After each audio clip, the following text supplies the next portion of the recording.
নমস্কার, আশা করি সবাই ভালো আছো। আর আমিও ভালো আছি। আজকে মনের অনুভূতিটা একটু অন্য রকমের। আজকেও আমি বাবার বাড়ি যাচ্ছি সেই রাস্তা দিয়েই। তোমরা আগের ভিডিওতেও আমার সেই যাওয়া বা শ্বশুরবাড়ি থেকে বাবার বাড়ি যাওয়া বা আসার ভিডিওতে তোমরা দেখেছো এরকম রাস্তা। সেই রাস্তা দিয়েই যাচ্ছি, কিন্তু মনের ভেতরে অন্যরকম উৎসাহ।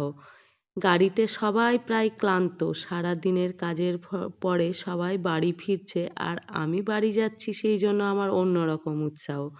বাড়িতে একটা ছোট্ট অনুষ্ঠান আছে, আর সেই অনুষ্ঠানে সবাই আসবে, পিসিরা আসবে, দিদি আসবে, সবাই আসবে, তাই মনের ভেতরে একটা অন্যরকম অনুভূতি। বিকেলবেলায় বাড়ি থেকে বেরিয়েছি, তখন তো রৌদ্র ছিল, এখন সন্ধে হয়ে গেছে। অনেকদিন পরেই সবার সাথে একসাথে দেখা হচ্ছে। যাক, এই আনন্দ নিয়েই মনে বাড়ি পৌঁছে গেলাম সন্ধে হতে হতেই।